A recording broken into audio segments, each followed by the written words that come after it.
Vamos lá para mais um podcast, Patologia com a AWP. Hoje estamos com Ezequiel Mesquita.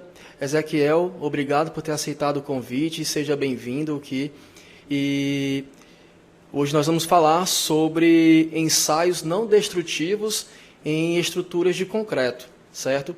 Ezequiel, eu queria que você se apresentasse, falasse um pouquinho sobre você e também sobre o seu laboratório que você coordena na UFC, né, na Universidade Federal do Ceará. E pode ficar à vontade, pode se apresentar. Vitor, muito obrigado pela oportunidade, né, de estar aqui hoje com vocês, batendo um papo tranquilo, né? Já recebi aqui café, água, então estou super feliz. Eu sou o professor Ezequiel Mesquita, né? Sou professor das disciplinas de Patologia das Construções e Física das Construções, e coordeno, né, o Laboratório de Reabilitação e Durabilidade das Construções, que é um laboratório onde é um laboratório assim, multidisciplinar, porque nós trabalhamos, né, com várias áreas, né, desde a caracterização microestrutural, né, mas estamos muito focados nas questões estruturais e nas questões de escala urbana, especialmente do patrimônio. Então, nós fazemos lá análise, né, desde relatórios de vulnerabilidade, mapeamentos de vulnerabilidade em escala urbana. Hoje, o Ceará ele tem os centros históricos, né, todos mapeados, né, em termos de durabilidade e de vulnerabilidade devido aos trabalhos do laboratório. E também temos uma linha, né, de pesquisa dedicada hoje à parte de digitalização e experiências digitais, né, ferramentas digitais, e também inteligência artificial, né, que não poderia deixar de falar, e também na área de ensaios, né, nomeadamente mais ensaios não destrutivos, porque são ensaios que nós percebemos que ainda hoje não são assim totalmente difundidos e ainda carece assim de uma certa explanação, né, sobre como usar, quando não utilizar, quais são os critérios de avaliação, né, quais são as informações que eu consigo. Perfeito. E me permita, né, aproveitar, fazer também a divulgação aqui dos trabalhos, né, do laboratório. Hoje nós temos cerca de 8 professores, né, associados, temos mais de 35 alunos trabalhando conosco, né, entre alunos de mestrado e alunos de graduação. E próximo ano vamos ter o nosso mestrado, né, a nossa primeira turma do mestrado em Engenharia Civil, lá do nosso campus de Russas, com 2 linhas de pesquisas, né, uma primeira de meio ambiente e construção e a segunda de modelagem e inteligência artificial. Então são 2 linhas assim, bastante inovadoras, contextualizadas, e próximo ano, né, nós já teremos essa primeira turma, que para nós, assim, em termos de contribuição para o Estado, né, e não só para o Estado, mas contribuição para a região, né, em termos de Nordeste, foi um ganho bastante positivo, né, e esperamos que seja, daqui a uns anos, um programa de pós-graduação referência no país. Né? Tenho certeza que sim. Ezequiel, eu vou até fugir aqui um pouquinho do que a gente tinha pensado, mas hoje, nosso tema, a gente pensou em ensaios em estruturas de concreto, né? Mas eu sei que você tem várias linhas de pesquisa. Então, eu queria te perguntar hoje quais são as principais linhas de pesquisa que está atuando no teu laboratório. Realmente é uma curiosidade que eu tive agora e queria te perguntar isso. Em termos de estruturas, né? Não em termos de estruturas, mas em termos de durabilidade. Não precisa se prender a concreto armado, sim, que seria o nosso tema principal. Mas o que você anda pesquisando lá? Bem, hoje, né, na verdade, o nosso laboratório é um laboratório muito focado nas questões do patrimônio cultural, mas nós entendemos, né, que as demandas de estruturas de concreto são importantes.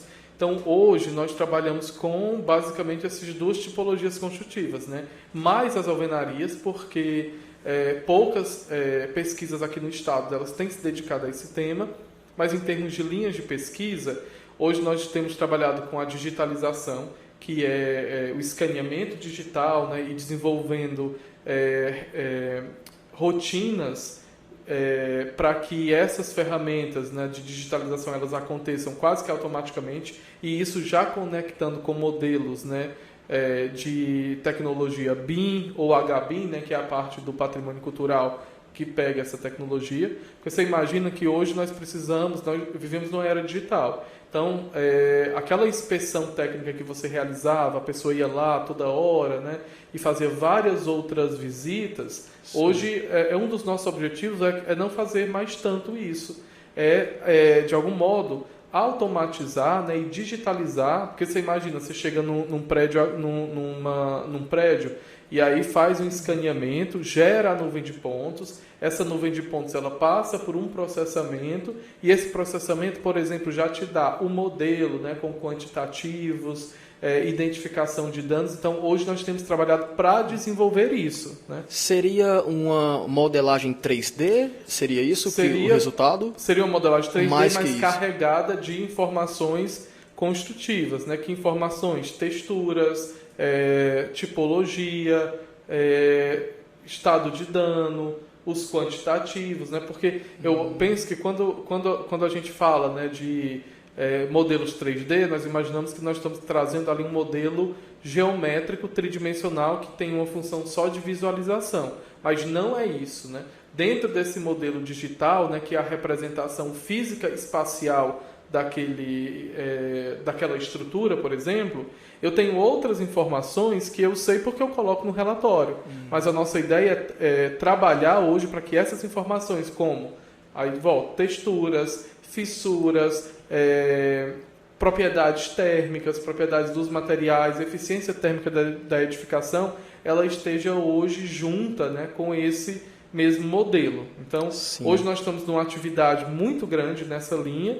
A outra linha que nós temos é a linha de ensaios não destrutivos, que hoje nós temos dedicado muito da nossa energia e dos nossos alunos para estudar termografia e técnicas de reconhecimento de danos baseado com inteligência artificial, né? Aí tem a professora Rose Neide, né, que trabalha muito com isso, e estamos trabalhando também com materiais avançados, que é a parte de tornar, né, o concreto um sensor. Então esse é um trabalho assim bem mais recente que nós temos feito com nanotecnologia, que fazendo com que o concreto, enquanto material, ele emita um sinal e se comunique com uma central, e aí você consegue, por exemplo, identificar o estado de tensão, né? E também até verificar, fazer caracterização dinâmica desses materiais. Então, nós estamos bem assim tecnológicos, né? Que legal, que legal. Isso a gente pode trazer, então, a gente está falando você falou mais alvenarias, né? Tem Sim. muito ensaio em alvenaria, que seria os patrimônios históricos. Seria a maior parte dos patrimônios históricos hoje são em alvenarias, né? Não são estruturas de concreto armado. Se eu estiver errado, você pode interromper. É isso mesmo. Não é isso? E aí você não pode chegar no patrimônio histórico e fazer prospecção, quebrar, demolir um pedacinho, porque trata-se de um patrimônio. Uhum. Então, a solução para esse caso seria os ensaios não destrutivos. Exatamente. Correto? Tá. E aí, quando a gente fala de concreto armado, que seria o que a gente vai conversar um pouco mais, também são estruturas talvez um pouco mais novas, mas como se trata de uma estrutura que suporta, né, toda a carga, também não podemos chegar quebrando, fazendo uma extração, porque a gente está tratando da segurança da edificação. Estou só tentando trazer um pouquinho da importância desse nosso tema, tá? E queria que você trouxesse também, né, na sua visão, a importância desses ensaios, e também se quiser falar um pouquinho sobre a importância da patologia das construções em si, tá? Você pode ficar à vontade, seria interessante. Bem, é muito importante nessas colocações que você pontuou aqui, porque, por exemplo, quando a gente vai para a avaliação, né, das construções existentes, que é todo o parque edificado que nós temos, muitas vezes nós partimos de algumas considerações da atualidade para trás, só que isso não pode ser sempre verdade, né?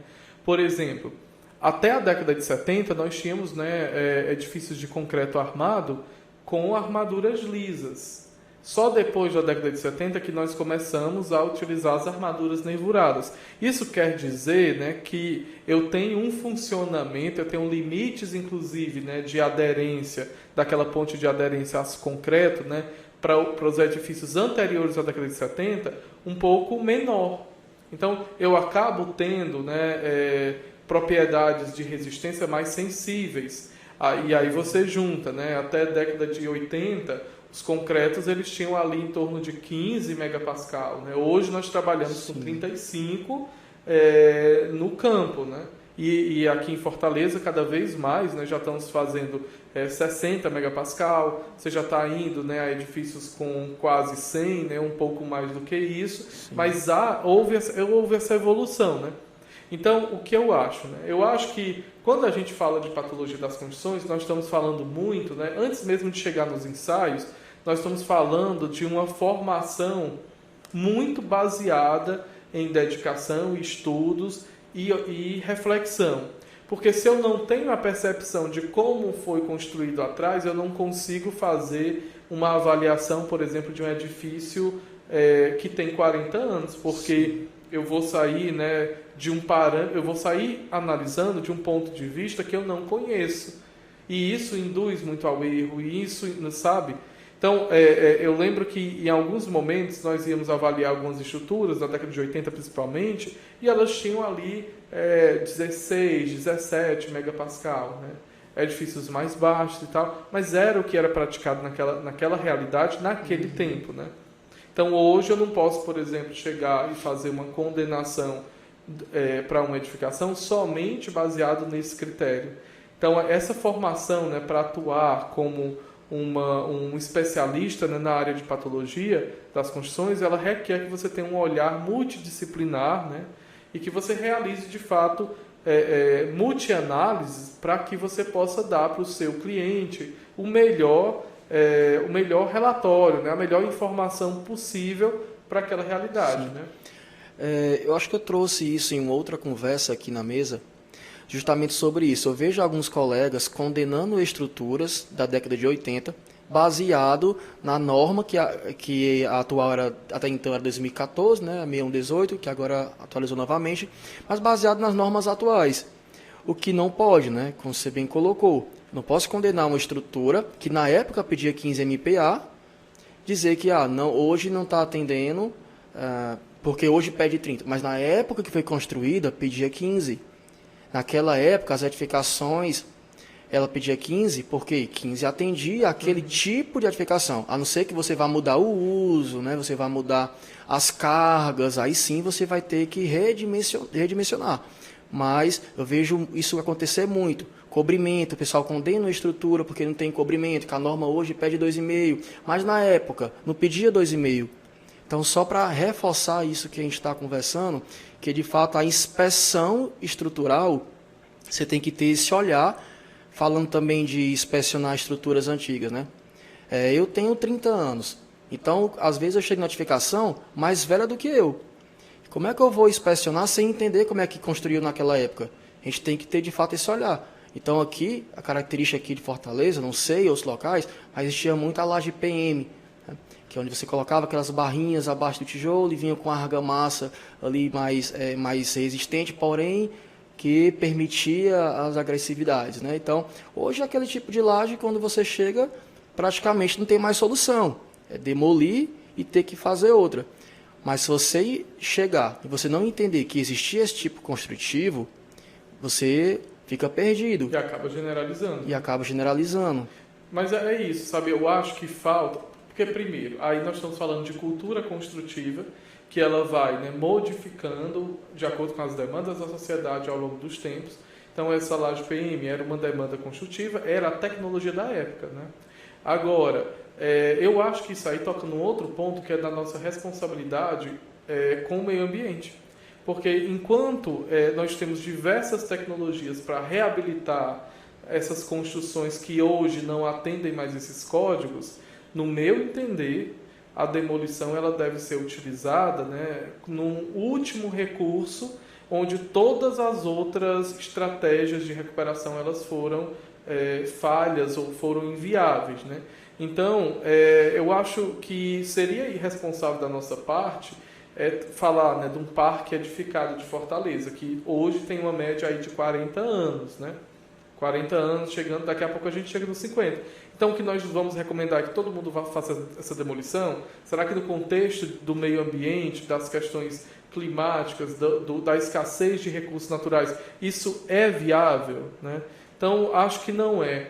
E muito dessas estratégias, né, que, no meu entender, equivocadas, né, muitas vezes baseadas em análises puramente frágeis, né, elas precisam ter um maior amparo, né, de ensaios, de informações, né, que possam ajudar com que aquele edifício ele seja reabilitado. E é daí onde eu acho que a gente tem uma pauta bem importante, né, que é essa parte dos ensaios. Porque você não imagina que um edifício de, por exemplo, de 20 pavimentos, ele vai ser mandado para demolição. Imagina que a empresa não deu mais certo, os negócios não andaram bem, ela parou a obra. 10 anos depois ela vai retomar. E aí o que é que ela vai fazer? Tu acha que ela vai demolir e começar do zero? Ela não vai. Ela vai pedir uma análise. Se essa análise der errada, ela pede uma outra, né, para que ela possa ter uma economia também na retomada da obra. Então, é essa perspectiva que nós temos que ter com o restante da nossa edificação. Né? Sempre tirar proveito do que já está edificado, usar as técnicas de reforço e usar adequadamente os ensaios, né, para amparar essa discussão. Porque sem dados eu não consigo discutir. Bem, né, então, quando a gente pensa, né, que uma empresa que construiu aí, né, só reafirmando, né, que a empresa, ela, por algum momento, ela não conseguiu concluir uma obra, ela parou e ela vai retomar essa obra 10 anos depois, ela vai pedir um relatório, e você não pode entregar qualquer coisa porque não é interesse da empresa demolir um prédio e construir do zero.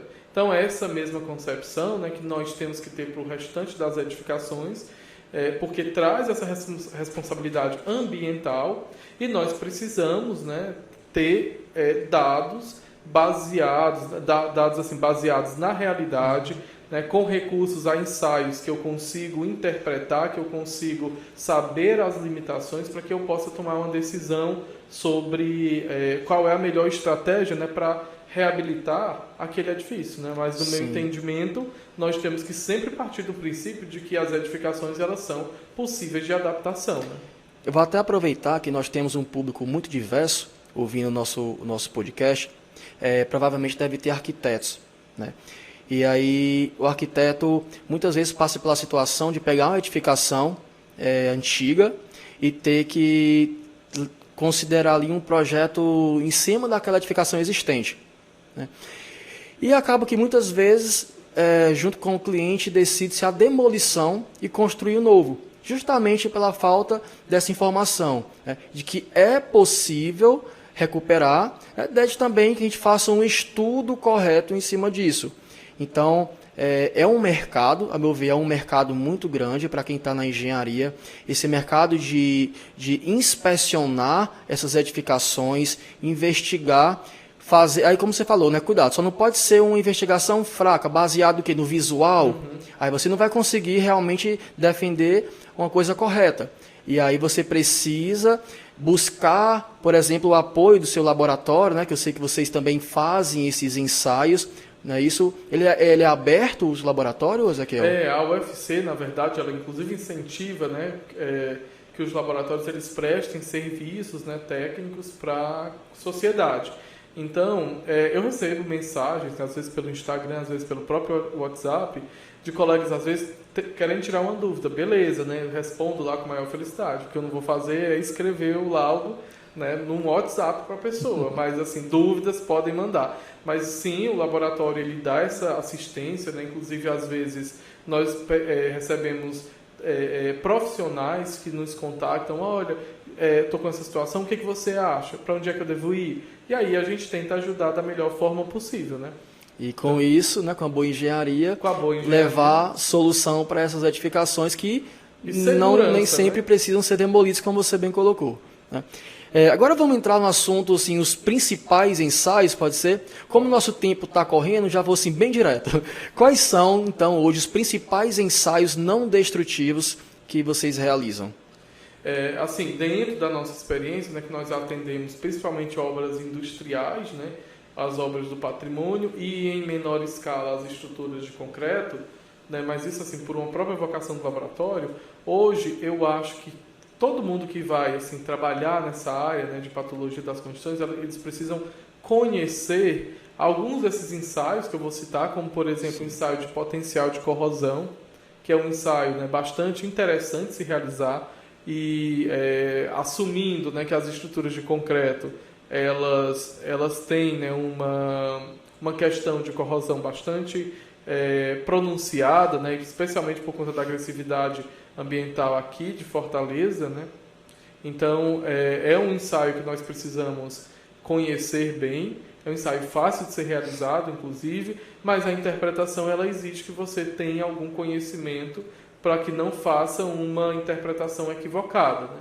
Porque, inclusive, desse ensaio, né, que está lá na, acho que é a STM C876, né, que ele é um ensaio que ele diz o seguinte, ele estabelece faixas, né, de probabilidade de corrosão, só que essas faixas elas analisam, né, os valores da condutividade, né, do potencial de corrosão daquele local, ele vai mudando com o tempo. Por quê? Porque às vezes eu tenho uma pilha ativa num ponto, daqui a uma semana pode ser que essa pilha, naquele local, ela não esteja mais ativa porque ela já consumiu todos os íons que estavam disponíveis. E aí eu refaço o ensaio naquele local, ele vai me dizer, por exemplo, se ele estiver ali entre menos 200 e menos 300, como se fosse uma zona neutra, ou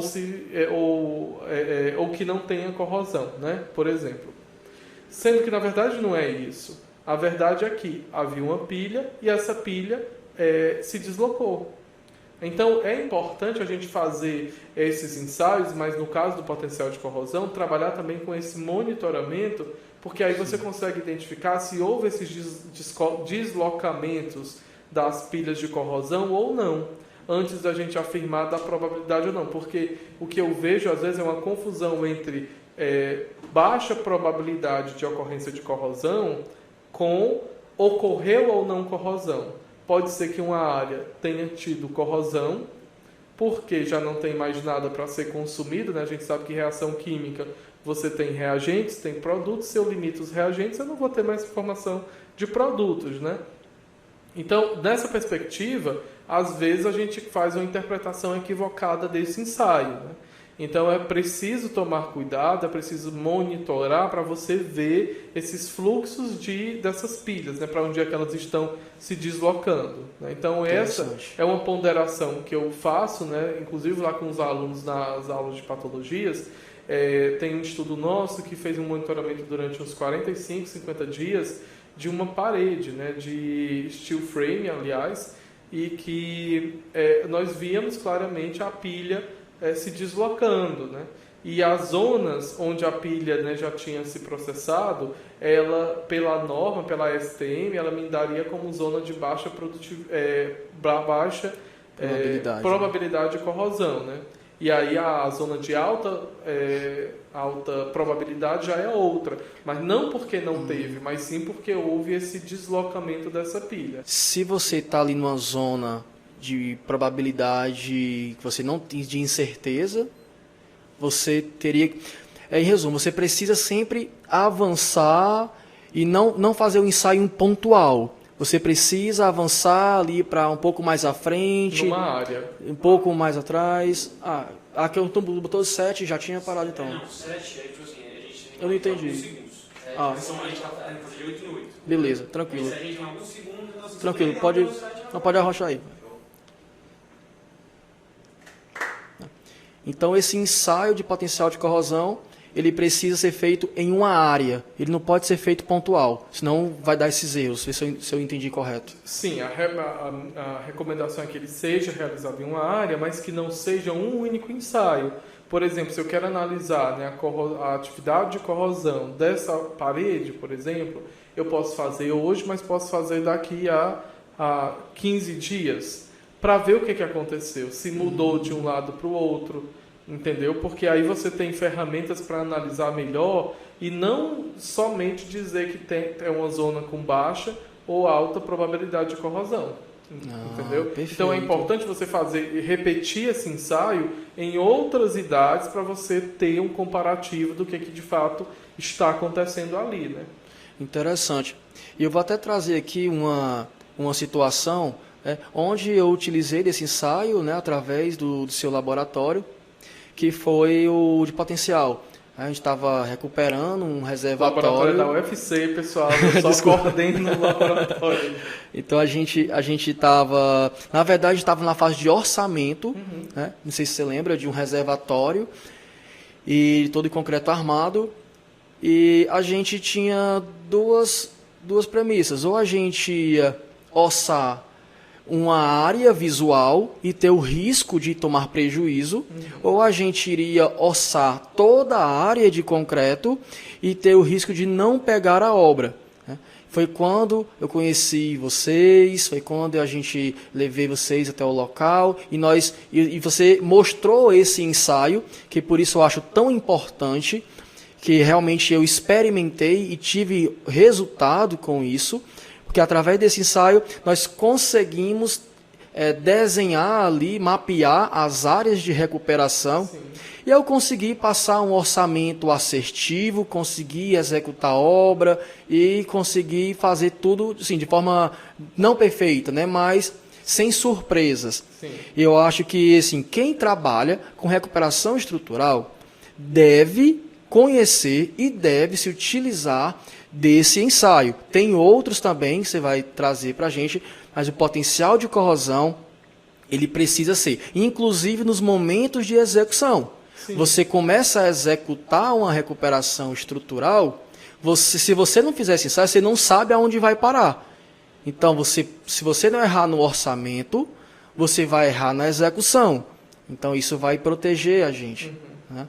Não, eu acho que esse foi um exemplo muito bom, né, que você deu de uma outra utilização do potencial de corrosão, que é para você, né, quando vai fazer uma obra que você já sabe que tem ali corrosão, né, de você tentar identificar quais são as áreas que você vai intervencionar, né, vai reabilitar, porque se você se baseia somente no que está visível, muitas vezes você toma aí uma bela surpresa. Não é bela porque não é bem ruim. É bem ruim. Mas é uma outra maneira, né, de você ter certeza, inclusive de passar uma garantia para o teu cliente de dizer, olha, tem essas áreas aqui que estão visíveis, mas nós temos mais essas aqui que já temos pilhas ativas. Então, né, eu consigo delinear melhor quais são as áreas, como você bem colocou, né, quais são as áreas que de fato são necessárias para que seja feita a reabilitação. E agora eu vou também chamar, que tem muito engenheiro diagnóstico, também nos ouvindo, que faz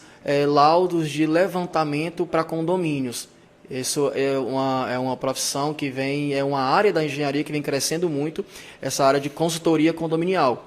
E tem muitos engenheiros que fazem isso, né? Então, convido a conhecer o laboratório da UFC, né, com o professor responsável, para que conheça esses ensaios, leve para esses laudos, para que o condomínio possa contratar da forma correta e não fique à mercê das empresas dizer o que acha ou não que deve executar e deve recuperar. Só um adendo, Vitor. Nós temos vários trabalhos, né, inclusive com essa temática. Inclusive, esses trabalhos eles têm umas imagens muito bonitas, que são mapas de cores. Nós temos que foi esse que eu falei, né, do monitoramento de uma parede, de concreto e tal. Mas temos um outro bem interessante, que é da ponte, a ponte ali do Aracati. Sim. Em que nós fizemos, né, ensaio de potencial de corrosão nos pilares, para tentar identificar como é que os pilares estavam e dar um suporte para o DENIT para ele decidir o que eles iam fazer. Então nós usamos esses resultados, inclusive, para criar um modelo computacional, né, calibrado com esses resultados de campo, que nos permitiu depois analisar para frente, né, como é que iria se comportar. Então é um ensaio assim, rápido, né, que não depende de muita coisa, e um ensaio que traz informações, para quem não conhece, né, eu acho que é importante conhecer, um ensaio que traz informações muito relevantes para essas decisões, né, porque do lado da empresa você tem que estar seguro do que você vai executar, e às vezes, aí a gente entra no outro ponto, que é dos relatórios às vezes não estarem completos.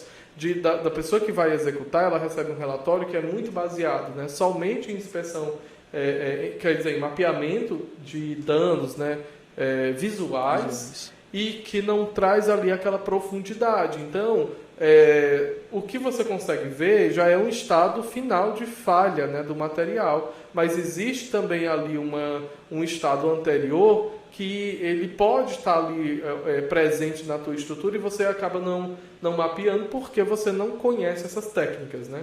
E aí um outro aliado é o ultrassom, que é uma técnica e o ultrassom? que é todos o nós ultrassom? gostamos, né?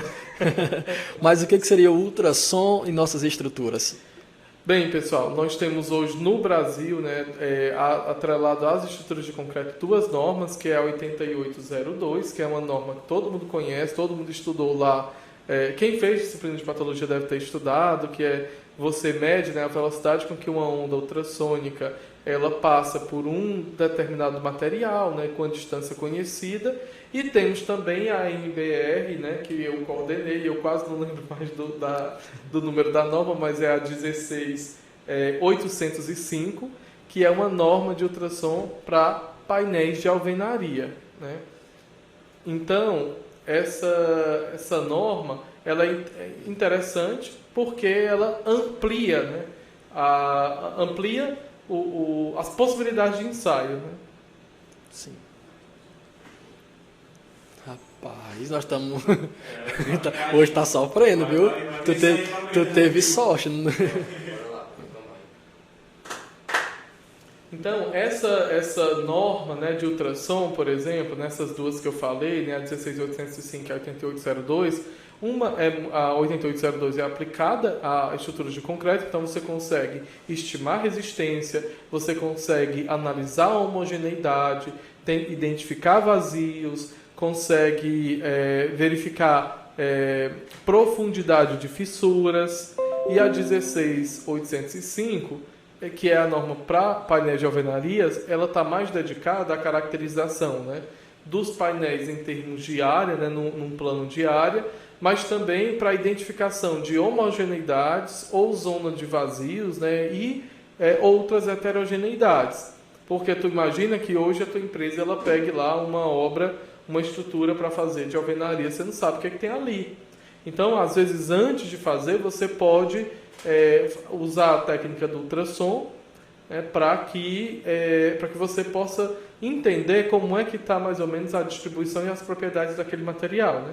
Uma outra coisa, a gente às vezes fala muito de enchimentos, né, de fissuras e tal, mas eu acho que até a gente fez uma coisa juntos, não, para verificar os enchimentos, a eficiência de uns enchimentos de fissuras. Eu acho que nós fizemos esse ensaio para alguma empresa, eu pensei até que era a tua, que fez um enchimento de umas fissuras e depois queria analisar se as fissuras de fato estavam preenchidas.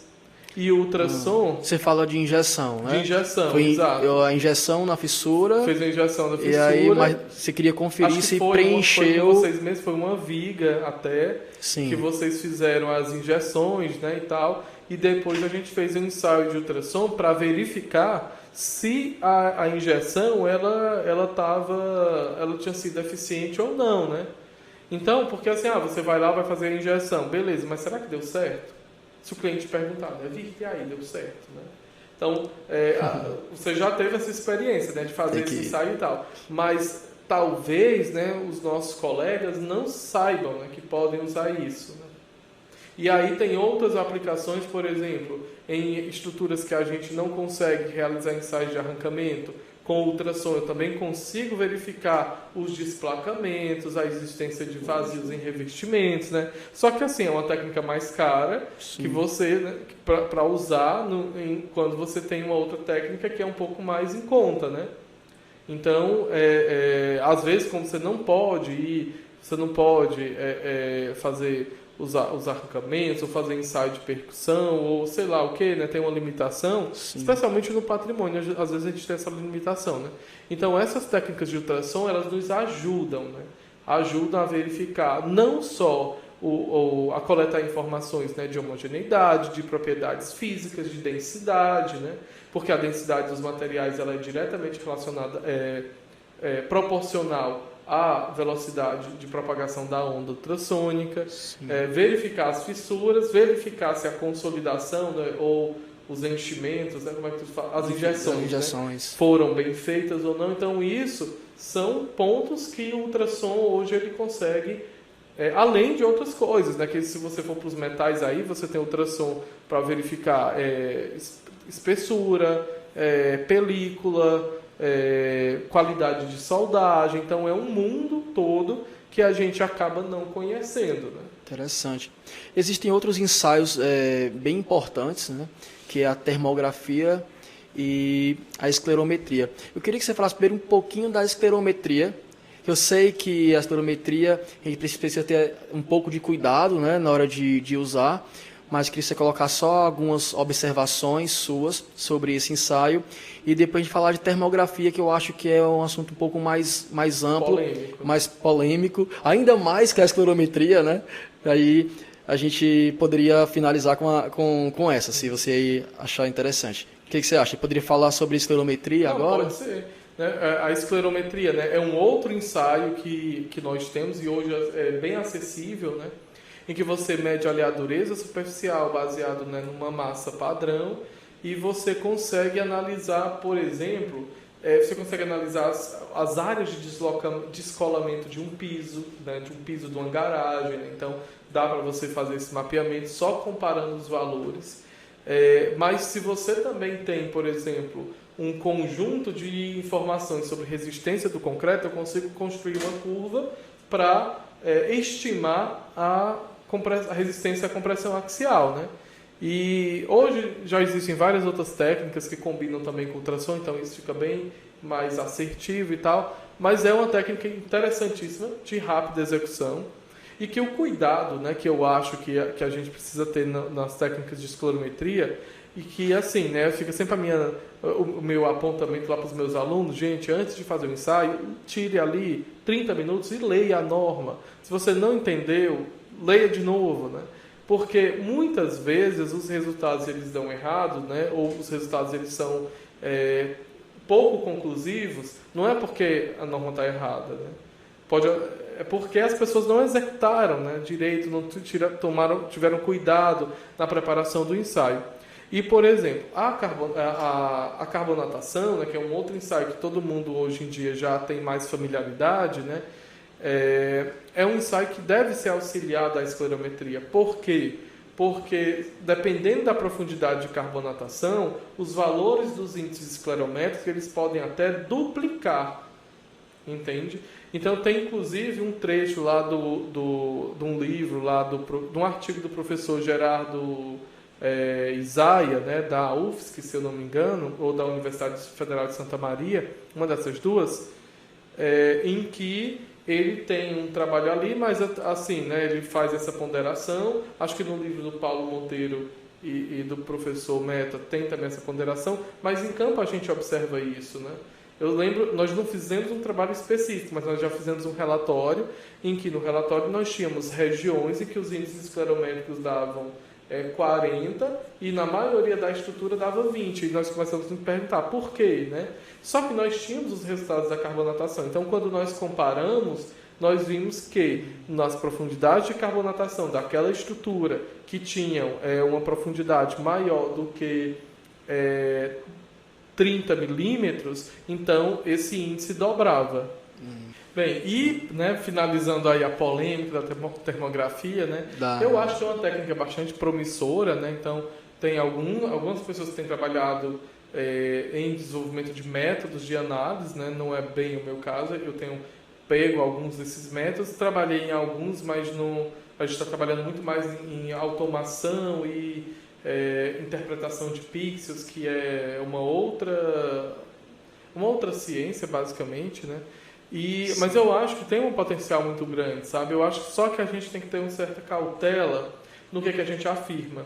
Porque eu não posso pegar uma técnica que ainda está, né, relativamente incipiente para algumas aplicações, né, e dizer que isso vai que isso que já é um resultado consolidado. Essas aplicações aqui, onde mais você utiliza a termografia? Olha, nós utilizamos a termografia, né? Ela pode ser utilizada com muita confiança, né? Para identificação de elementos internos, né? Das estruturas. Então você consegue reconhecer onde passa uma viga, onde passa um pilar, onde eu tenho um elemento metálico e tal. Na parte de identificação de zonas de umidade, na parte de identificação de tipologias, às vezes, de elementos e tal.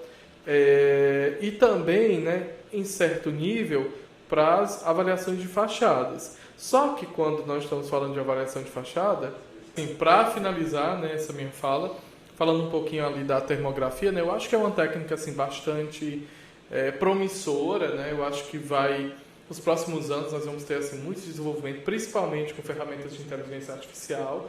Hoje, né, nós já conseguimos usar tranquilamente a termografia para identificação de elementos em estruturas, como, por exemplo, né, vigas, pilares, elementos metálicos.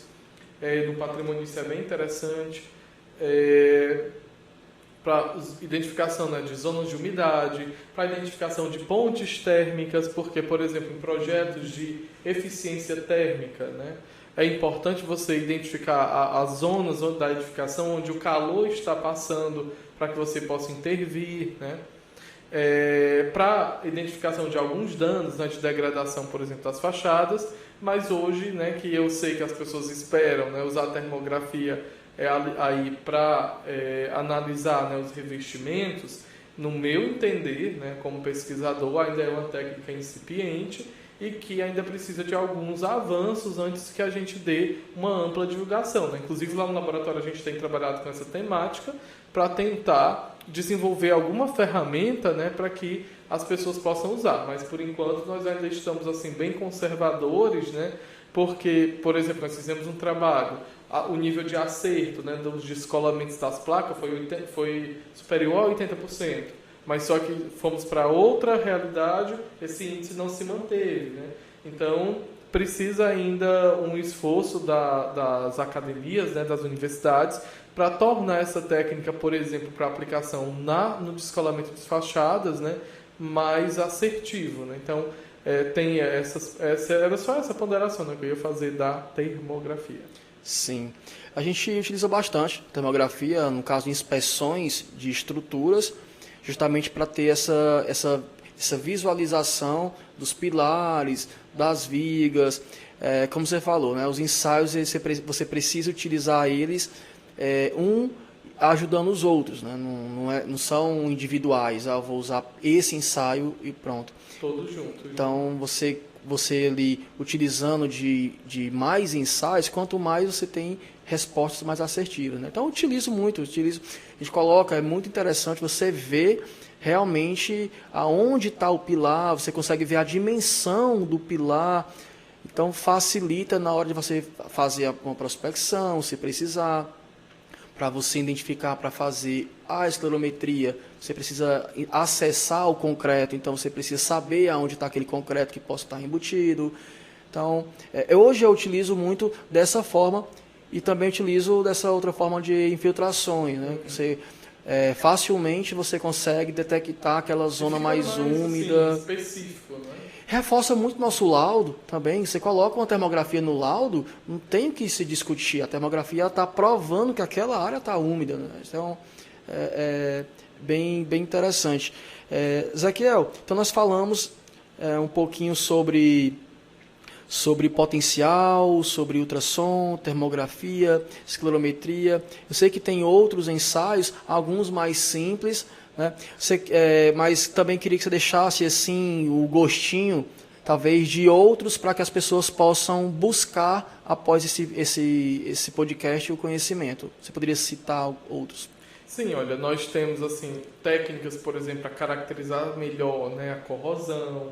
Temos outros ensaios, por exemplo, o GPR, que é uma técnica que você consegue fazer basicamente uma visualização do que tem no interior dos elementos. Né? Temos, por exemplo, o próprio laser scanner, que é uma técnica muito boa, inclusive para você analisar deslocamentos de estruturas, uma técnica rápida. Né?